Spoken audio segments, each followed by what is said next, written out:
Coucou, me voilà avec vous ici, debout, avec ding ding ding, la petite mascotte, évidemment les friges. Oh, les friges des Jeux Olympiques, évidemment. Je crois qu'il doit y avoir aussi la même chose, mais version paralympique, évidemment. Mais on va parler bien sûr des Jeux Olympiques qui commencent, évidemment. Qui, au moment où je mets cette vidéo en ligne, ont déjà commencé. Et ben ouais. Ça démarre avec une série d'ouverture le long de la scène, évidemment, au moment où je la tourne cette vidéo, bien sûr, j'ai pas vu la cérémonie. C'est ça le problème. D'enregistrer en méga différé. En hyper méga différé. Mais bon. Les cérémonies d'ouverture. Alors j'ai quelques petits souvenirs de ces quelques séries d'ouverture. Bon, on va pas remonter aussi loin. Voilà, donc quelques anecdotes des Olympiades de ces 100 dernières années, donc depuis bien sûr les Jeux Olympiques de 1924, évidemment. Bien sûr, à l'époque, les médailles d'or étaient un peu classiques. Hein, la médaille d'or classique avec un joli dessin. Hein, la médaille de 1924. Évidemment, les images étaient en noir et blanc. Évidemment, il y avait bien sûr parmi les athlètes un certain Johnny Weissmuller et son entraîneur, évidemment. Et apparemment, en 1924, c'était 3 mois après avoir organisé à Chamonix les premiers Jeux d'hiver. Et oui, après 1900, donc 1924, l'élite du sport mondial à la piscine des Tourelles. Voilà, Johnny Weissmuller, le futur Tarzan du cinéma qui nage sur l'or aux 100 mètres, 400 mètres, 4 fois 200 mètres nage libre, entre autres. Le stade olympique flambant neuf en 1924, évidemment. La première championne olympique du 100 mètres de l'histoire en 1924. Betty Robinson, l'américaine. Voilà. Pour la première fois, un village olympique est construit près du stade à Colombes. Ce ne sont que quelques baraques en bois, mais les sportifs bénéficient d'un bureau de poste, de change pour la monnaie et d'un service téléphonique. Et pour la première fois, bien sûr, un feu symbolique est allumé lors de la cérémonie d'ouverture et l'ordre d'entrée des délégations dans le stade est précise. La première délégation, vous avez marqué, même pour les Jeux d'hiver aussi, les Jeux d'hiver et les Jeux d'été commencent le défilé par le même pays. Et qui est le premier qui rentre à chaque fois? C'est les Grecs. La Grèce, évidemment. Évidemment, avec Nikos Aliagas. Non, c'est pas lui qui porte drapeau en Grèce.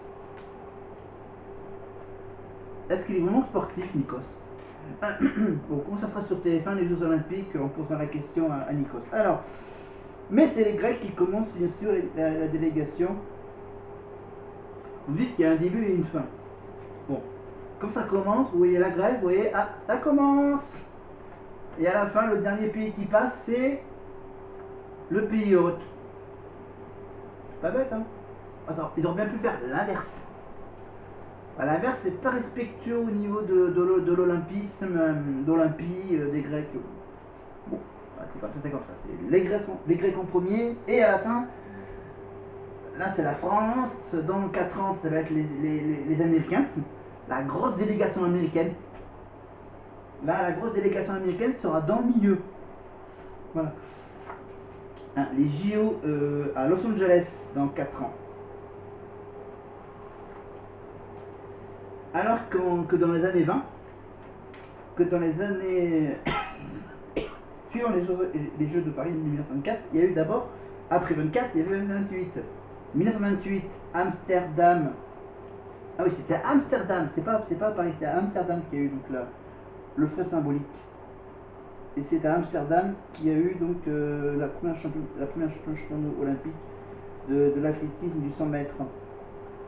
Voilà. Et c'est en France, bien sûr, qu'il y a eu donc le village olympique avec la poste, changement de monnaie et service téléphonique.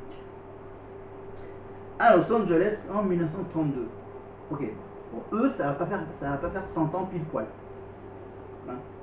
Enfin, je sais même pas s'il y a eu un autre olympisme. Après 32, Los Angeles. Los Angeles, Los Angeles, Los Angeles.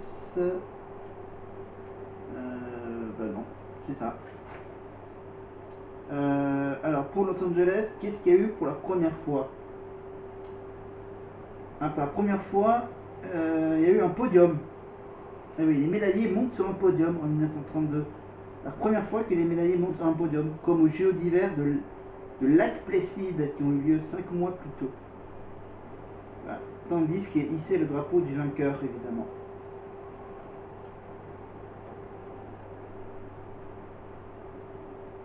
Voilà, voilà. Après, en 1966, il y avait Berlin.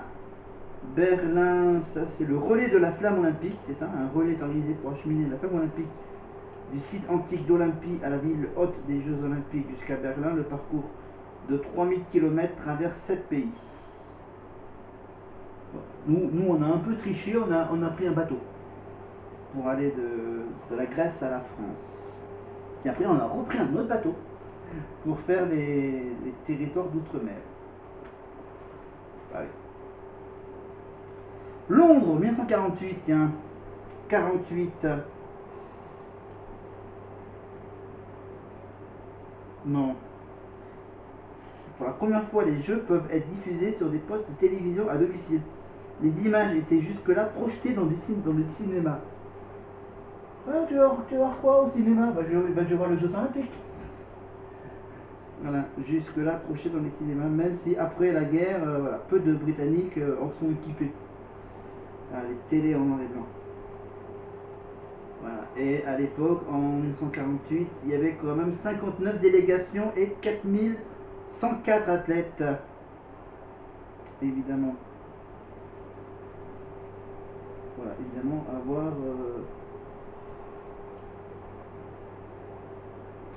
Évidemment, il y avait le célèbre stade de Wembley, le temple du football, qui se mue en stade olympique. C'était évidemment à Wembley, enfin, dans la banlieue de Londres, à Wembley.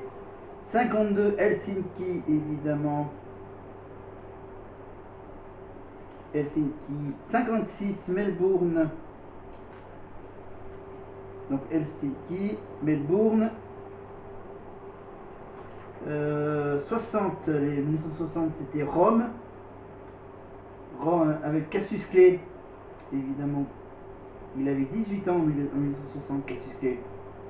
Voilà.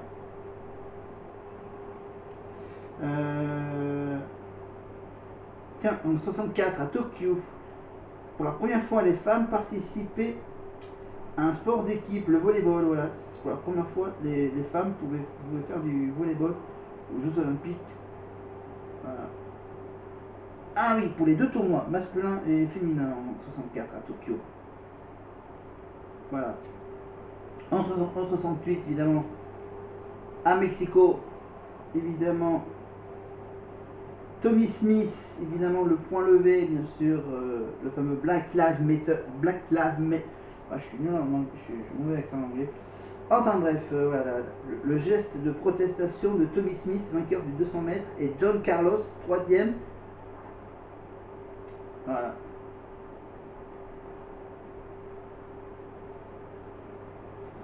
Et pour la première fois, la piste d'athlétisme en 68 du stade olympique est en tartan une matière synthétique.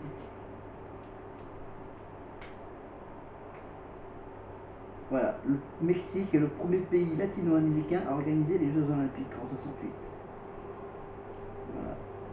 Et le stade était, il était haut. Et il était situé à 2300 mètres d'altitude à Mexico. 2300 mètres d'altitude. Il faut respirer. Pour respirer à Mexico. En 72, Munich, l'Allemagne. Plus de 7000 athlètes représentant 121 communautés nationaux. Mark Spitz, le nageur, 7 fois médaillé d'or en 72 à Munich.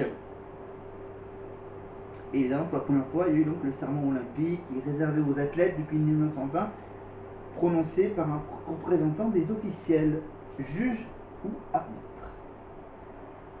Évidemment, en 1976, Nadia Comaneci, évidemment la naissance d'une star. Et le Français Guy Dru, premier Européen à gagner le 110 mètres haies en 1976 à Montréal, au Québec, bien sûr.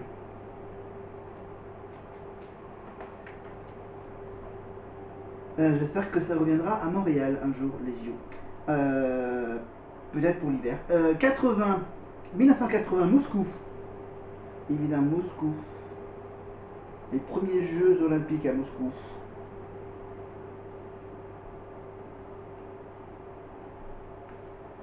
« 84, Los Angeles. Ah si, il y a bien...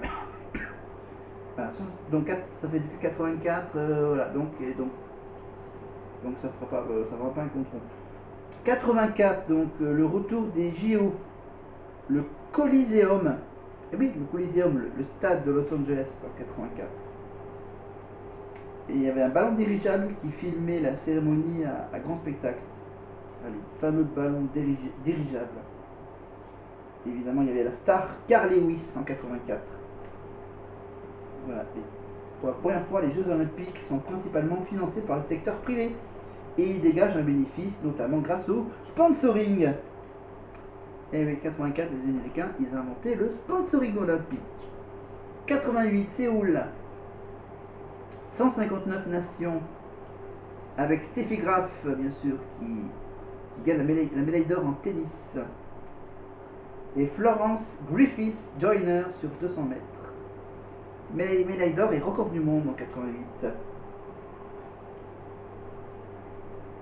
Les 3 médaillés de l'épreuve de dressage équestre, discipline mixte, sont des femmes.